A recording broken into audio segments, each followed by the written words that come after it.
Bismillahirrahmanirrahim. Alhamdulillahirabbil alamin. La ilaha illallah wahdahu la syarikalah, lahul mulku wa lahul hamdu wa huwa ala kulli syai'in qadir. Asyhadu an la ilaha illallah wa asyhadu anna Muhammadan abduhu wa rasuluh. Allahumma shalli ala Muhammad wa ala ali Muhammad kama shallaita ala Ibrahim wa ala ali Ibrahim fil alamin innaka Hamidum Majid. Sahabat-sahabat tercinta, alhamdulillah dengan izin Allah Subhanahu wa taala, pagi ini hari Selasa 21 Juli 2020 atau sekarang ini bertepatan dengan 29 Zulqa'dah. Saudara-saudaraku tercinta, ini akhir bulan Zulqa'dah. Insya Allah nanti maghrib kita sudah memasuki 1 Dzulhijjah.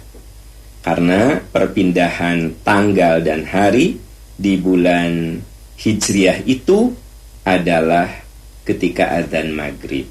Hari ini kita ada di 29 Zulqa'dah. Nah, nanti begitu adzan maghrib kita sudah memasuki 1 Dzulhijjah. Sahabat-sahabat tercinta, pada kesempatan ini saya akan membahas dulu pertanyaan yang banyak sekali disampaikan ya mengenai saum sunnah di bulan Zulhijjah. Pertanyaannya adalah, apa saum yang harus kita lakukan di bulan Zulhijjah? Ada yang mengatakan 9 Zulhijjah saja saum Arafah. Ada yang mengatakan, oh tidak, dengan tanggal 8-nya disebut saum tarwiyah. Tanggal 8 saum tarwiyah, tanggal 9 saum Arafah gitu. Ada yang mengatakan, oh tidak, saum itu dari tanggal 1 Zulhijjah ya sampai dengan 9 Zulhijjah. Nah, ini yang akan kita bahas pada kesempatan ini. Saudara-saudaraku tercinta, kita ambil yang disepakati dulu. Ini tidak ada perbedaan pendapat. Apa itu? Saum Arafah. Itu disepakati. Semua orang sepakat. Semua ulama hadis sepakat. Semua ahli fikih sepakat bahwa tanggal 9 Zulhijjah kita dianjurkan untuk saum. Karena tanggal 9 Zulhijjah itu saudara-saudara kita yang berhaji melaksanakan wukuf, maka saum 9 Zulhijjah ini suka disebut dengan saum Arafah.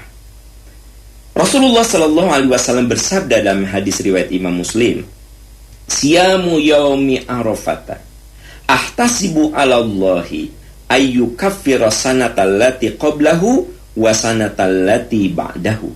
Hadis riwayat Imam Muslim.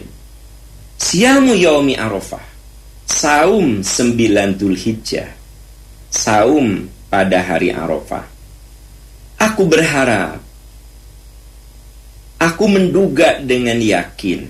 Jadi dugaan itu ada dugaan yang tidak yakin. Kalau ahtasibu itu aku yakin, ya.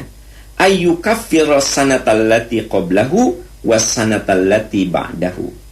Saum 9 Zulhijjah, saum Arafah itu pahalanya, aku berharap dari Allah dosa-dosa kita diampuni setahun yang lalu dan setahun yang akan datang. Apa yang dimaksud dengan diampuni dosa setahun yang akan datang? Kalau setahun yang lalu kan gampang dicerna ya. Ya, saya pernah berbuat dosa, berbuat maksiat. Saya berharap dengan saum Arafah itu diampuni dosa-dosa saya. Dosa-dosa kecil tentu saja ya. Karena kalau dosa besar mah harus dengan taubat kan. Nah, lalu saum Arafah itu akan menyebabkan dosa-dosa kita diampuni setahun ke depan. Apa setahun ke depan? Maksudnya dosa-dosa itu tidak kita ulangi lagi. Itu yang dimaksud Allah ampuni dosa kita setahun ke depan. Maksudnya Allah kasih kekuatan ke kita untuk tidak mengulangi lagi perbuatan dosa itu. Ya, catat ini hadis riwayat Imam Muslim. Semua pakar sepakat, semua ulama sepakat, ulama hadis, ulama fikih, bahwa saum pada tanggal 9 Zulhijjah itu sunnah, ya. Nah, yang sering jadi pertanyaan, bagaimana sekiranya tidak ada wukuf? Jadi masih ada yang berpandangan karena umat Islam Indonesia dan beberapa negara itu tidak mengirimkan jemaahnya ke Saudi Arabia, maka kesannya tahun ini tidak ada haji. Ini cara berpikir yang harus diluruskan. Tahun ini ibadah haji tetap ada. Tetap ada. Persiapan-persiapan haji di Arafah, di Mina, di Muzdalifah sudah disiapkan. Hanya karena kita sedang menghadapi musibah pandemi, musibah yang sifatnya mendunia, nah pemerintah Saudi membatasi jumlah, gitu. Jadi apakah tahun ini ada ibadah haji? Jawabannya ada. Ada wukuf Arafah nggak? Ada. Hanya pemerintah Indonesia memutuskan demi keselamatan jamaah, maka tahun ini kita tidak memberangkatkan jemaah haji, gitu ya. Indonesia memutuskan tidak memberangkatkan. Bukan hanya Indonesia, negara-negara lain juga memutuskan untuk tidak memberangkatkan. Dan perlu diingat saudara-saudara sekalian, jemaah haji yang paling banyak ya datang ke tempat ibadah seluruh dunia itu orang Indonesia. Hanya Indonesia yang mengirimkan jumlah jemaah hajinya lebih dari 200.000, bayangkan. 200.000 itu bukan jumlah sedikit, ya. Nah, demi menjaga agar kita terhindar dari kemadharatan, pemerintah memutuskan untuk tidak memberangkatkan jemaah haji. Jadi tahun ini haji ada nggak? Ada. Wukuf ada nggak? Ada, ya. Nah, jadi saudara-saudaraku tercinta, saya tegaskan bahwa nanti tanggal 9 Zulhijjah kita dianjurkan untuk saum Arafah. Kenapa disebut saum Arafah? Karena tanggal 9 Zulhijjah itulah ada wukuf di Arafah. Ya, perlu diketahui bahwa anjuran saum 9 Zulhijjah ini sudah Nabi tetapkan sebelum turun perintah haji. Ini yang jarang diketahui. Jadi tahun 2 Hijrah Nabi sudah menyarankan agar kita ini saum pada tanggal 9 Zulhijjah. Tidak disebut saum Arafah. Kewajiban hajinya aja belum ada. Disebutnya saum 9 Zulhijjah. Tahun 2 Hijrah, 3 Hijrah. Haji baru diperintahkan 10 Zulhijjah. Jadi ketika pelaksanaan ibadah haji itu belum diwajibkan, belum disyariatkan, berarti belum ada wukuf, belum ada perintah wukuf, belum ada perintah mabit di Muzdalifah, belum ada perintah melempar jumroh. Nah, saum 9 Zulhijjah itu sudah ada. Nah, sekiranya misal tahun ini tidak ada pelaksanaan ibadah haji, tetap saja saum Arafah itu kita lakukan. Saum 9 Zulhijjah itu kita lakukan. Karena perlu sahabat-sahabat tahu bahwa anjuran saum 9 Zulhijjah sudah Nabi tetapkan sejak 2 Hijrah. Sejak 2 Hijrah. Sementara pelaksanaan haji, perintah haji, walillahi 'alan nasi hijjul baiti man istata'a ilaihi sabila, perintah haji itu terjadi tahun 10 Hijrah. Ya, itu yang harus sahabat-sahabat garis bawahi, gitu. Oke, jadi bicara tentang saum sunnah yang disepakati adalah 9 Zulhijjah yang suka disebut dengan saum Arafah. Nah, sekarang bagaimana dengan saum yang dilakukan pada tanggal 8 Zulhijjah? orang-orang suka menyebutnya saum tarwiyah. Ya, saum tarwiyah gitu. Jadi kalau tanggal 9 itu katanya saum Arafah, kalau tanggal 8 Zulhijjah itu katanya saum tarwiyah. Mari kita lihat dalilnya. Ya, dalilnya. Di dalam hadis dikatakan saumi yaumit tarwiyati kafaratu sanatin. Saum pada hari tarwiyah. Hari tarwiyah tanggal berapa? 8 Zulhijjah. Itu mengampuni dosa-dosa kita selama 1 tahun. Yang sudah kita lakukan, dosa-dosa kita akan diampuni. Ini hadis, ya, ini hadis dirawayatkan oleh Imam Ad-Dailami dalam kitabnya Musnad Al-Firdaus jilid kedua halaman 248. Ternyata menurut analisa ahli hadis, ya, hadis Ad-Dailami ini diriwayatkan oleh Abu Shaykh. Lalu Abu Shaykh dari Ali bin Abi Himyari, lalu dari Al-Kalbi, lalu dari Abi Sholih, dan baru ke Ibnu Abbas. Ya.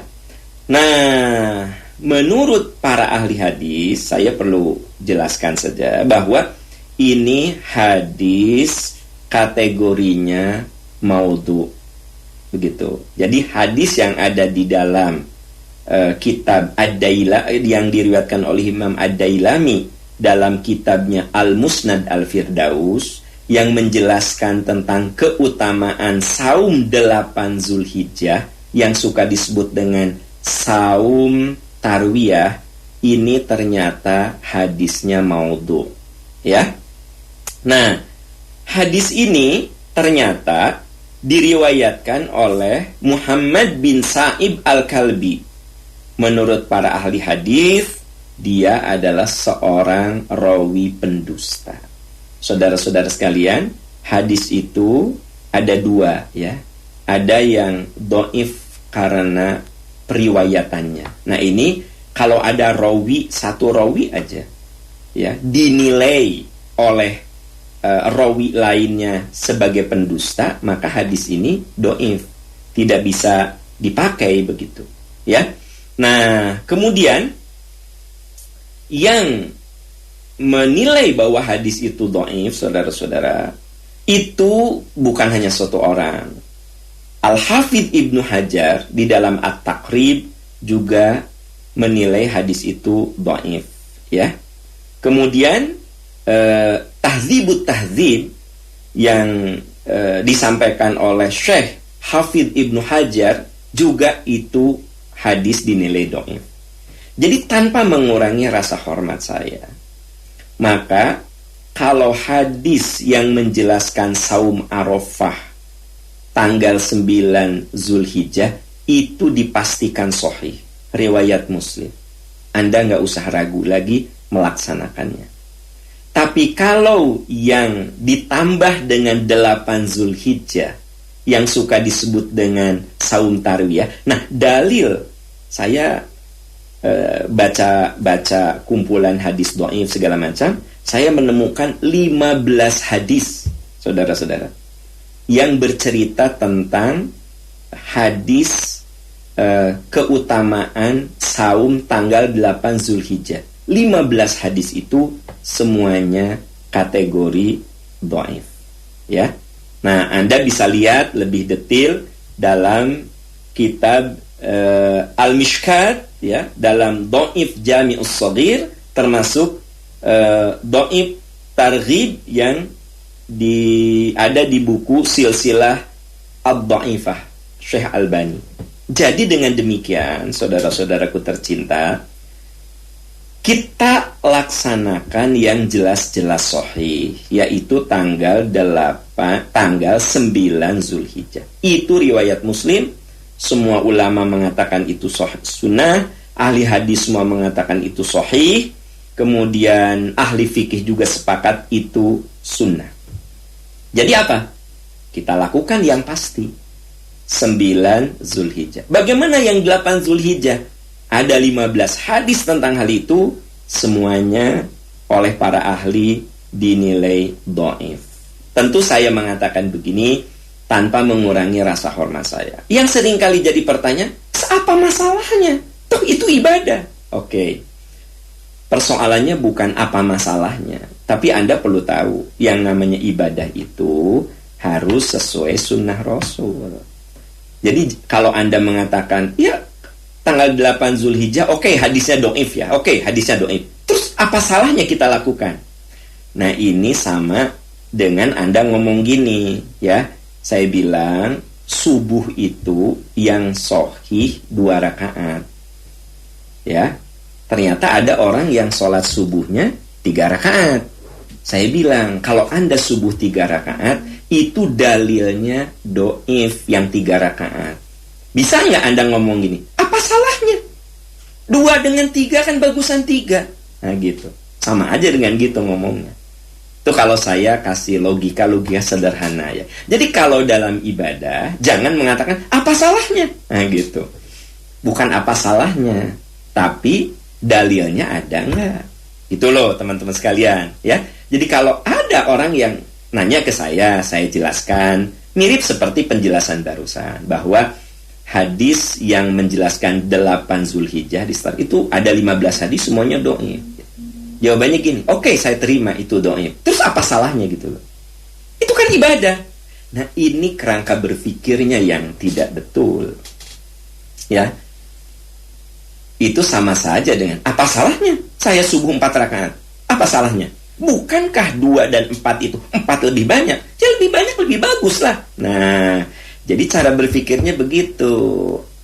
Ya. Diterapkan di dalam saum. Jadi kalau itu tidak diragukan, yang namanya saum itu suatu ibadah, ya kan? Tapi kalau ibadah kita ini harus apa? Taraktu fikum amroin lan tadillu abada, kitaballah wa sunnata rasulih. Jelas hadis. Aku tinggalkan kepada kalian 2 warisan. Kalian tidak akan pernah sesat selama kalian berpegang teguh kepadanya, kitab Allah dan sunnah Rasul. Nah itu teman-teman sekalian ya. Nah sekarang persoalan yang ketiga. Tadi persoalan pertama saum 9 Arafah. Kita sepakati itu sahih, silahkan lakukan. Saum 8 Zulhijjah ya, yang suka disebut saum tarwiyah. 15 hadis tentang hal itu, semua ahli hadis mengatakan itu dhaif. Nah, bagaimana yang saumnya tanggal 1 sampai tanggal 9? Jadi mulai besok nih 1 Zulhijjah saum sampai hari Kamis kita saum. Berarti kan hari Kamis itu 9 Zulhijjah ya. Dan 10 Zulhijjahnya itu hari Jumat.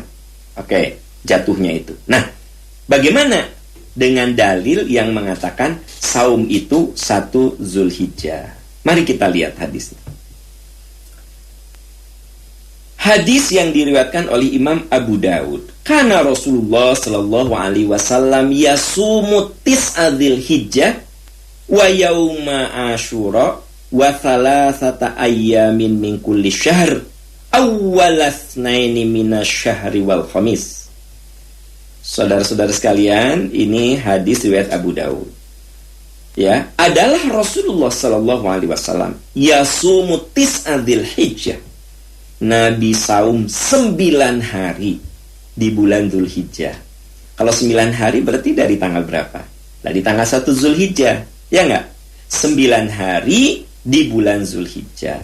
Dan Nabi juga saum pada Yauma Asyura, 10 Muharram. Dan juga beliau saum pada setiap Senin dan Kamis. Jadi ini hadis bicara tentang apa? Saum sunnah yang dilakukan oleh Rasul. Apa saum sunnah yang dilakukan oleh Rasul dalam hadis riwayat Imam Abu Daud ini?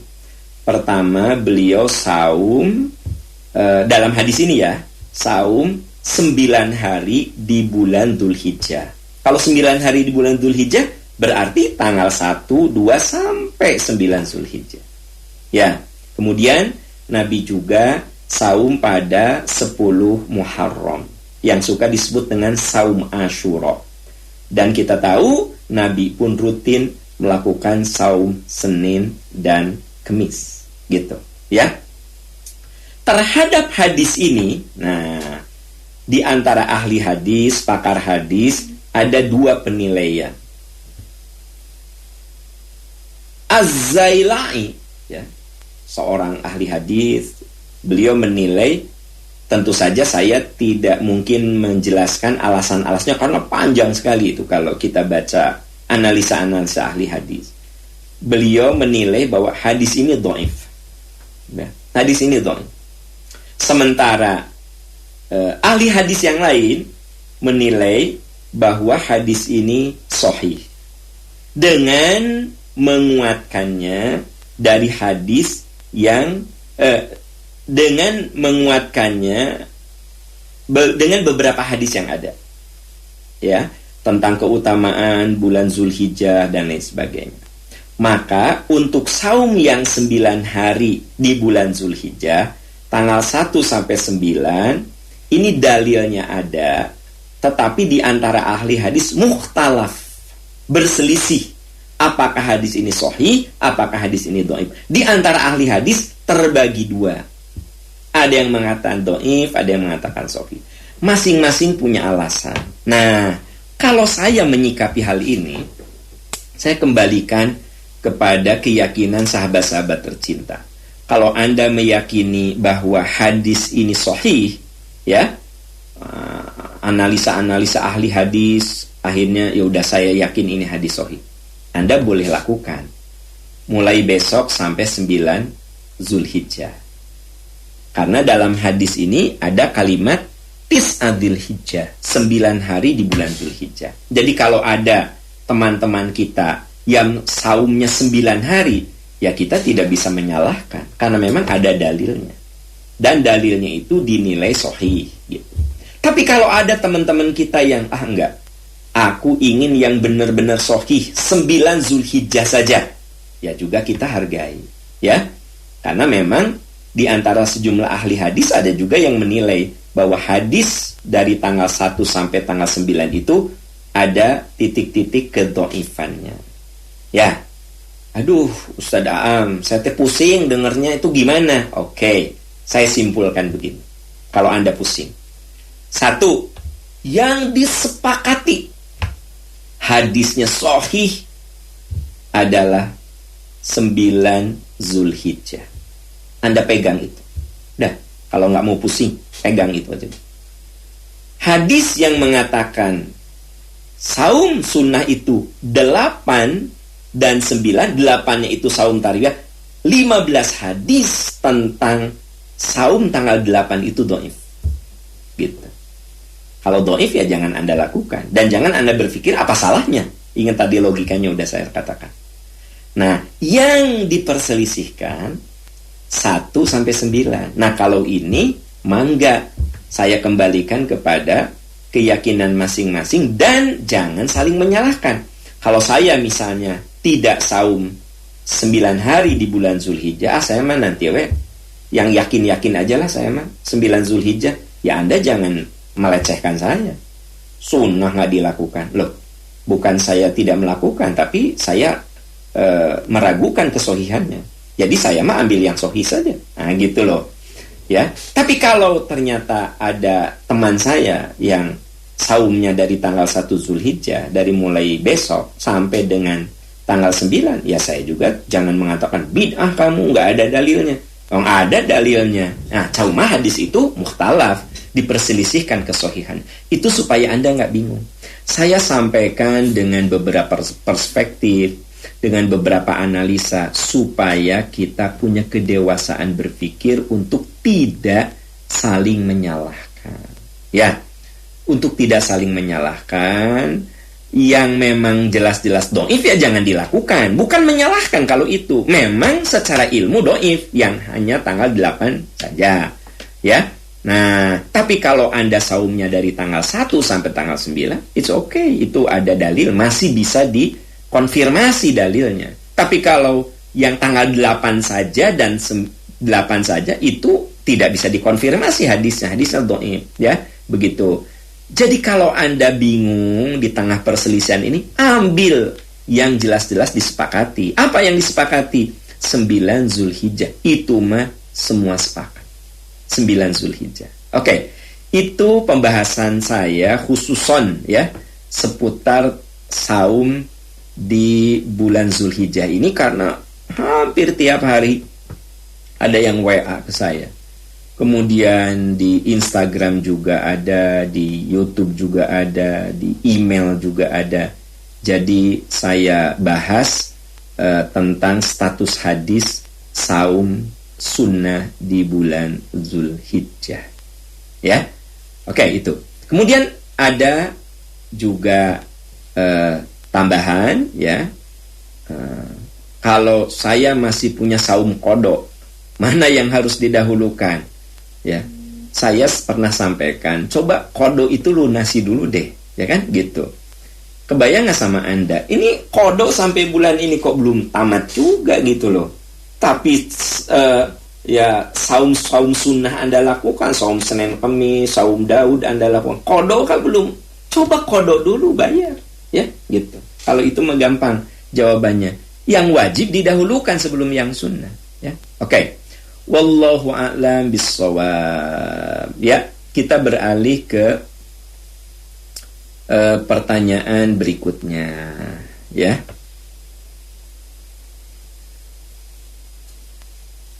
Instagram saya.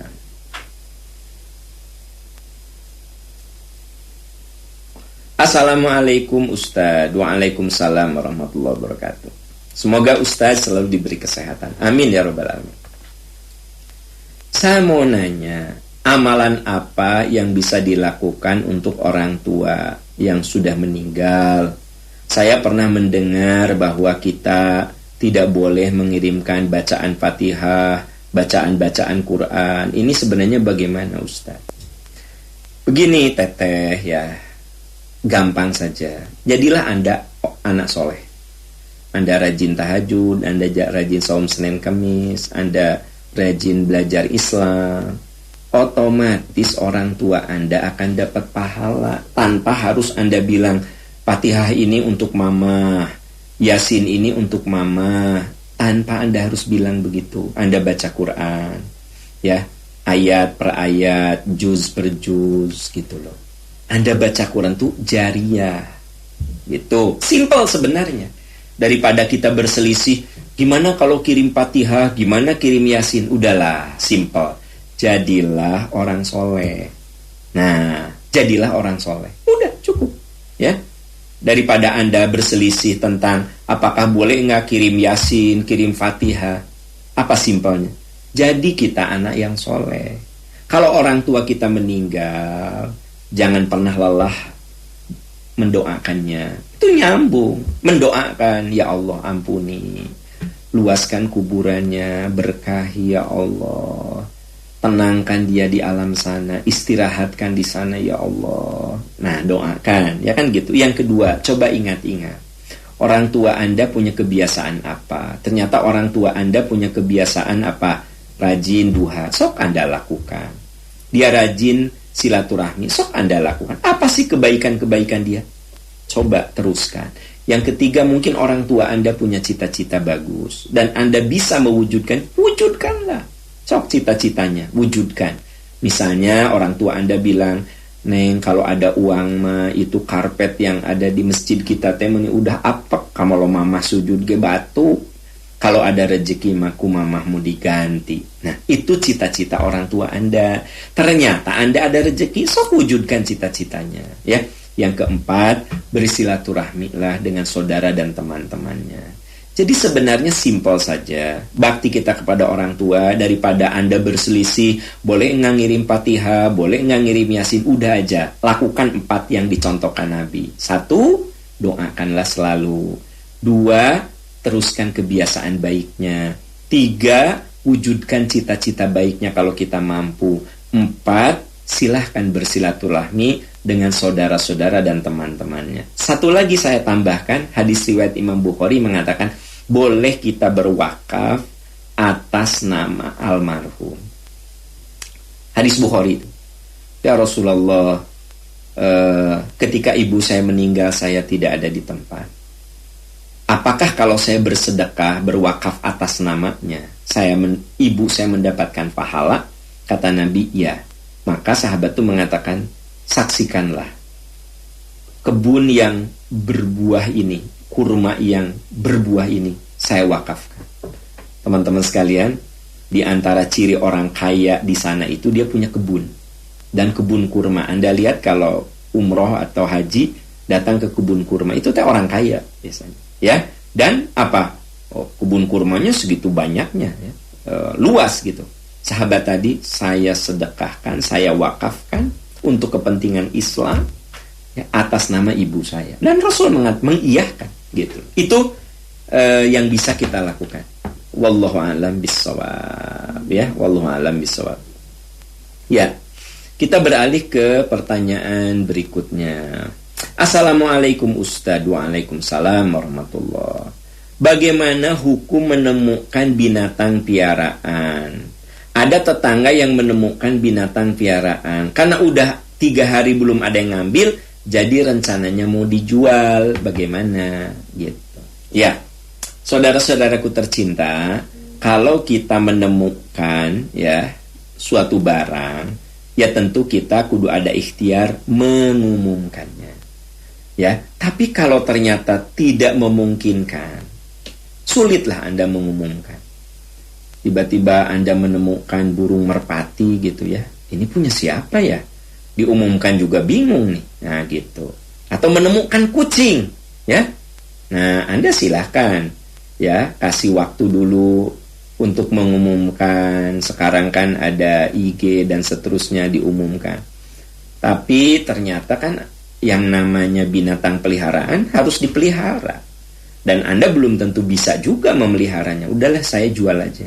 Nah, boleh nggak? Boleh. Halal nggak uangnya? Halal. Tapi, ada tapinya.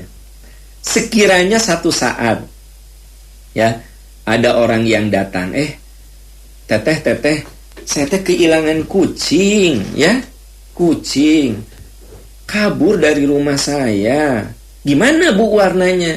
Ya, warnanya itu kucing Persia, dikasih tanda-tandanya. Itu persis. Bahkan misalnya sama Anda di foto. Yang ini bukan Bu.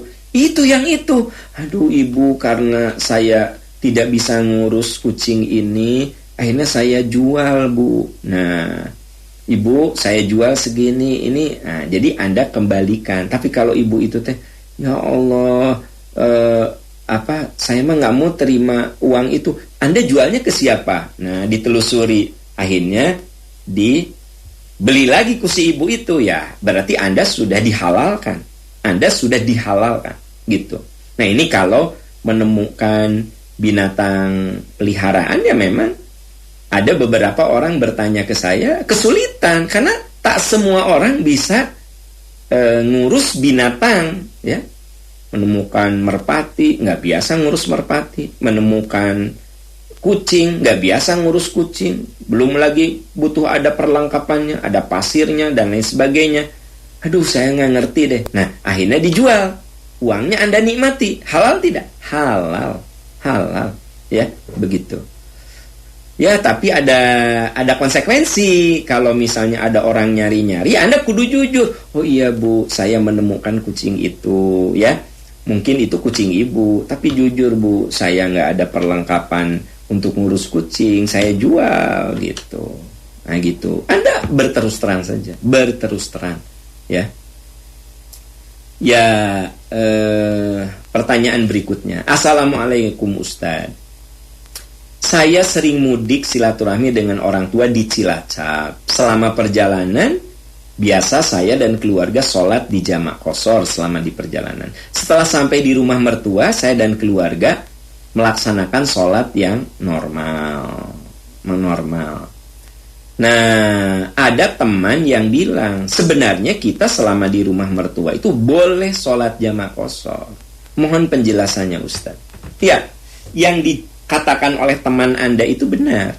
Jadi yang namanya safar, ya, ada ayat yang mengatakan idza darabtum fil ardi fala junaha alaikum an taksuru minas shalah. Kalau kamu melakukan perjalanan, maka boleh kamu mengqashar salat. Ya, boleh mengqashar salat. Dengan demikian, ini berlaku yang namanya perjalanan itu saat on the way-nya dan saat Anda di sana. Selama Anda di Cilacap kan Anda tidak mungkin. Anda tidak berniat pindah, tapi Anda menengok mertua, menengok orang tua. 3 hari di sana, balik lagi. Berarti dari pergi sampai pulang, Anda berada dalam posisi safar. Dan Allah mengatakan, kalau kamu melakukan perjalanan, fala junaha alaikum an taksuru minas shalah. Kamu boleh mengqashar sholat. Nabi Shallallahu Alaihi Wasallam saat beliau berhaji, ya, belasan hari beliau berhaji, Nabi termasuk saat Fathu Makkah, penaklukan kota Makkah. Nabi mengatakan ketika beliau ke depan, ya tentu tidak ada yang berani untuk jadi imam kecuali Rasul kan. Rasul jadi imam. Lalu Nabi mengatakan, wahai penduduk Makkah, nahnu qaumi safarin. Kami kaum yang sedang safar. Maka kalau kami selesai, maksudnya Nabi dan sahabat dari Madinah itu selesai, maka sempurnakan sholat kalian. Maksudnya lengkapi yang tadinya 2 jadi 4. Jadi ketika Nabi di Mekah, ya, saat beliau berhaji, saat beliau Fathu Makkah, beliau melakukan qashar. Dengan demikian, apa yang dinyatakan oleh teman Anda itu betul. Bahwa ketika Anda di Cilacap, di rumah orang tua Anda, karena Anda niatnya itu sementara, walaupun rutin sebulan sekali, tapi kan tetap sementara, maka berlaku qashar dan jamak. Boleh Anda melakukan jamak qashar seperti halnya Anda melakukannya di perjalanan. Ya. Nah, beda lagi dengan orang yang punya 2 tempat tinggal. Ada kan di antara suami ibu yang kerjanya di Jakarta. Nah, kalau ini berlaku on the way-nya saja. Bandung, Jakarta, di kilometer sekian berhenti jamak qashar. Duhur, asar di jamak. Begitu nyampe di Jakarta, normal lagi. Karena apa? Dia menjadikan Jakarta itu sebagai tempat ma'isyah, tempat mencari penghidupan, pencari nafkah. Berarti dia mukimnya di 2 tempat. Jakarta mukim, Bandung mukim. Berarti orang seperti ini fasilitas jamak qasharnya on the way, di perjalanan gitu. Sementara Anda, Bu, Anda ke Cilacap itu kan bukan ma'isyah di situ, bukan mencari kehidupan, tapi silaturahmi ke orang tua. Ya, nengok ke orang tua. Nah, maka untuk yang seperti Anda, maka selama di sana itu jamak qashar juga. Tapi ada di antara kita, di antara para bapak yang punya 2 tempat tinggal. Bandung 1, Jakarta 1. Bandung rumahnya, Jakarta tempat ma'isyah, tempat mencari nafkah. Nah, ini berlaku di safarnya. Persis seperti adik-adik kita yang kuliah. Ya, dia tinggal di Bandung. Nah, kuliah di Jogja. Maka ketika perjalanan dari Bandung ke Jogja, jamak qashar. Tapi ketika di Jogjanya, karena dia menjadikan itu sebagai mukim sementara sampai dia selesai kuliah, maka di Jogja itu dia normal. Ketika di Bandung dia normal sholatnya. Tapi on the way dari Bandung ke Jogja, nah disitulah berlaku ayat fala junaha alaikum an taksuru minas shalah. Ya. Itu jawaban saya, wallahu a'lam bissawab. Sahabat-sahabat tercinta, pertanyaan tadi mengakhiri kebersamaan kita di bedah masalah. Dan jangan lupa hari ini kita ada kajian Al-Hikmah online jam 1 siang. Temanya inilah pengorbananku. Kita perlu mengevaluasi, menganalisa orang-orang yang sudah berkorban untuk kita dan bagaimana kita berkorban untuk orang lain. Kita jadi apa tidak bisa lepas dari pengorbanan orang lain untuk kita. Saya bisa begini, saya tahu banyak pengorbanan orang untuk saya. dari mulai guru-guru saya almarhum, almarhumah, semoga Allah merahmati dan mengampuni kesalahannya, mengajarkan saya huruf, kata, dan akhirnya saya bisa berbicara sekarang di depan sahabat-sahabat tercinta. Ada pengorbanan orang tua tentu saja, pengorbanan guru-guru, ya, pengorbanan keluarga saya, banyak orang yang berkorban, banyak orang yang berkontribusi. Saya sekarang kayak sendirian, tapi di balik saya sekarang teman-teman bisa mendengarkan lewat Instagram, lewat YouTube, ya, lewat berbagai channel. Itu karena ada di belakang saya yang arrange, yang siap berkorban begitu. Jadi sebenarnya teman-teman sekalian, inilah pengorbananku. Hari ini jam 1 siang di kajian Al-Hikmah online. Atau kalau Anda tidak bisa jam 1 siang karena bekerja, karena banyak kesibukan, Anda bisa ambil hari Rabunya, hari besok, ya, jam 19.30. Jadi kalau hari Selasa siang jam 1, kalau hari Rabu itu malam jam 19.30, temanya sama. Inilah pengorbananku. Informasi lebih detail sahabat-sahabat bisa lihat di Instagram saya. Dan saya perlu sampaikan, jazakumullahu khairan katsira pada sahabat tercinta yang sudah berwakaf, ya. Coba Anda lihat perkembangan pembangunan masjid di Instagram saya, di fanpage, ya. Itu Anda bisa lihat bagaimana perkembangan dari pembangunan Masjid Arjasari, dan sudah tampak struktur bajanya, ya. Yuk, boleh jadi dalam struktur baja itu ada 100.000, 200.000, 1 juta, 10 juta, 100 juta yang sahabat-sahabat tercinta wakafkan. Nah, teman-teman bisa lihat di Instagram saya, ya, juga di IG saya. Dan silahkan sahabat-sahabat bisa berwakaf ke Bank Mandiri, transfer ke Bank Mandiri, nawaitunya wakaf 13.910.5008. 13.910.5008 atau Bank Syariah Mandiri 7.979.068. Sementara kalau sahabat-sahabat tercinta ingin bersedekah, berinfak untuk perpustakaan masjid, untuk dakwah digital, untuk para mujahid dakwah, Anda bisa transfer ke Bank Mandiri 13.054.54.1100. 13.054.54.1100. Itu informasi yang insya Allah bermanfaat, sahabat-sahabat sekalian. Insya Allah nanti siang jam 1 kita bertemu di kajian Al-Hikmah online. Inilah pengorbanan. Demikian yang bisa saya sampaikan. Insya Allah besok hari Rabu kita bertemu lagi di forum ini, di channel ini. Subhanaka Allahumma wa bihamdika asyhadu an la ilaha illa anta astaghfiruka wa atubu ilaik. Walhamdulillahirabbil alamin. Wassalamualaikum warahmatullahi wabarakatuh.